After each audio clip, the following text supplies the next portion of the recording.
ስልኬ ይላል ርዕሱ። እኔስ ተይዣለሁ አንድ በሉኝ ሰዎች፣ ጉዴን ልንገራችሁ ፍረዱኝ ሙስሊሞች። በሐላል ገንዘቤ ገዝቼ ያመጣሁት፣ ጊዜን በሙሉ ለሱ የሰጠሁት፣ ከእርሱ ጋር ውዬ አብሬ ያደርኩት፣ የገዛ ሞባይሌ ሆኖብኛል ጠላት።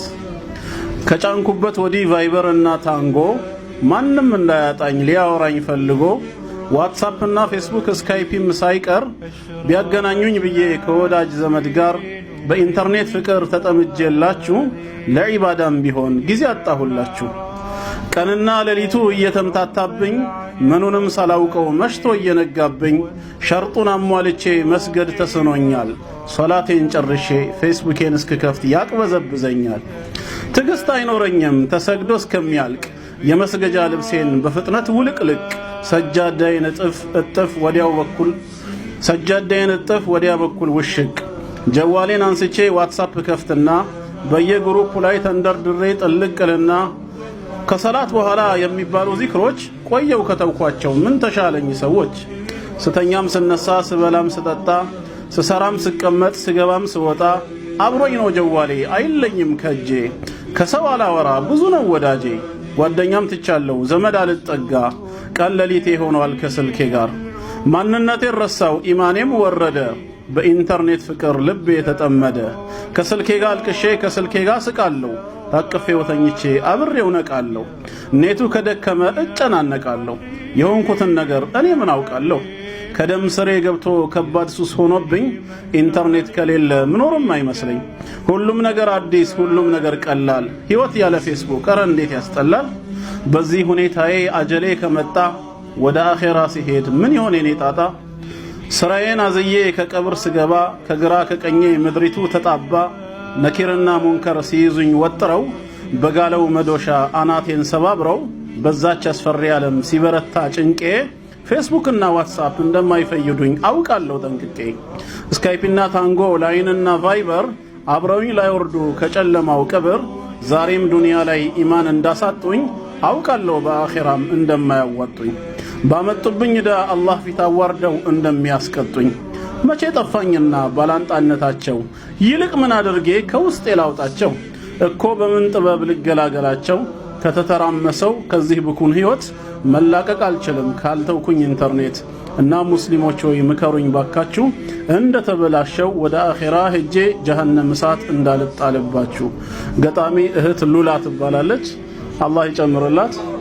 አላሁ አክበር። ሰፊ መልእክት አለው። ባጭሩ ምን ለማለት ተፈልጎ ነው? የሞባይል አጠቃቀማችን ውስን መሆን አለበት። እንደገና ፌስቡክ፣ ዋትስአፕ እና የመሳሰሉት ሶሻል ሚዲያዎች ውስጥ ስንሳተፍ አላህና መልእክተኛውን በሚያስደስት ለኛም በዱንያ በአኺራ በሚጠቅም ነገር ላይ እንጂ ጊዜያችንን መግደል የለብንም። በተለይ ደግሞ ፈርድ የሆኑ ነገሮችን ከመወጣት ቢዚ የሚያደርገን ከሆነ ምናልባትም ሐራም ሊሆን ይችላል። ምክንያቱም ዋጅብን ነገር እየተጋፋ ነውና ከሰላታችን ጋር ከዒባዳችን ከዚክር ሊያዘናጋን አይገባም። ፌስቡክ ስንገባ ምንድነው ዓላማችን? የምንሳተፈው የት ነው? ይሄን ሁሉ ነገር ሁሌ ልናጠና ይገባል። ፎቶ መልቀቁ ላይ ብቻ አይደለም ትምህርት መሰጠት ያለበት። ሴት ልጅ ፎቶዋን በፌስቡክ ላይ እንዴት መልቀቅ አለባት የሚለው ብቻ ሳይሆን ከፎቶ በላይ አቂዳችንን የሚያበላሸውና የሚሸረሽረው የምንሳተፍባቸው ቦታዎች ናቸው። አንደኛ ሹብሃት የሚሰጥባቸው ቦታዎች ላይ መራቅ አለብን። ዲናችንን የሚያስተምሩ ኡስታዞች ወንድም እህቶች ጋር ብቻ ተሳታፊ ነው። ሁለተኛ በኮመንት ከነማን ጋር ነው የምንጻጻፈው የምንጽፈውስ? በተለይ አዲሱ ማሬ እንትን የሚባለው ነገር ከነማ ጋር ነው የሚሆነው? እርስ በርስ እህቶች ተግባቡ ይሆናል፣ ግን አሉ አንዳንድ በመሃል ወንዶችም ይሄን አጋጣሚ ተጠቅመው የሚገቡ ማለት ነው። ያ ነገር እየቀጠለ ወደ ምን ያመራል? አላህና መልእክተኛውን ወደሚያስቆጣ ነገር እንዳንጠቀምበት። ምክንያቱም ሁላችን እንደምናውቀው የቂያም ቀን ላ ተዙላ ቀደመ ዐብድን የውሙል ቂያማ ሐታ ይስአለ ዐን አርበዒን፣ ስለ 4 ነገር ተጠይቀን ምላሽ ሳንሰጥ እግራችን አይንቀሳቀስም። ከዛ አንደኛው ምንድነው? እድሜያችን ነው። ስለዚህ እድሜያችንን በምንድነው የምናጠፋው? ሐታ ይሄንን ዋትስአፕ ከተጠቀምን ፌስቡክ ከተጠቀምን አይቀር ለምን ለራሳችን የሚጠቅመውን ነገር አንጠቀምም? ምንድነው የምናደርገው? ባገኘነው ጊዜ ስለ ዲናችን የሚያስተምሩ ኡስታዞችን ለምን አንጠቀምም? ብዙ ጊዜ ኮሜንቶችን ስናያቸው 200 300 ከዛ በላይ ኮሜንቶች የሚታዩት የት ሰፈር ነው? ትርርብ ሰፈር ነው።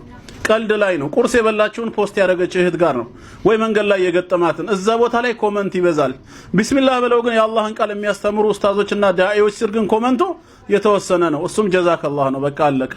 ያልገባው እንዲብራራ ጥያቄ ወይ ሌላ አይደለም። በርግጥ ፌስቡክ የዓሊሞች መሰብሰቢያ ነው ማለት አይደለም። ብዙ ዒልም ይገኛል ማለት ባይቻልም ትምህርት ግን ይገኛል ህይወትን መቀየር ይቻላል ስለዚህ በፌስቡክ ላይ ስንጠቀም ግሩፖችና ፔጆች የት ናቸው ከማን ጋር ነው የምንሳተፈው ዋትስአፕ የምንገባበት ግሩፕ ምንድነው የሚለውን ነገር እያንዳንዱ ነገር አላህና መልእክተኛውን በሚያስደስት መልኩ ከሰራን ኢንሻአላህ በሁለቱም ተጠቃሚ እንሆናለን ነው ስለዚህ ያው አጠቃላይ የእህታችን መልእክት ጥንቃቄ እንውሰድ ነው በጣም ደስ የሚል መልእክት ነው አላህ ይጨምርላት ለእህታችን ባላውቃትም የሆነ ዋትስአፕ ግሩፕ ላይ ነው በድምጽ ነው እንደውም ያገኘሁት የዛኔ ወደ ጽሁፍ ቀይሬው ነው የራሴ ፔጅ ላይ የለጠፍኩት ስለዚህ ኢንሻአላህ አጠቃቀማችን ውስን ይሁን አላህ ለኸይር ይወፍቀን ስላደመጣችሁኝ በድጋሚ ጀዛኩሙላሁ ኸይራ ወሰላሙ አለይኩም ወራህመቱላህ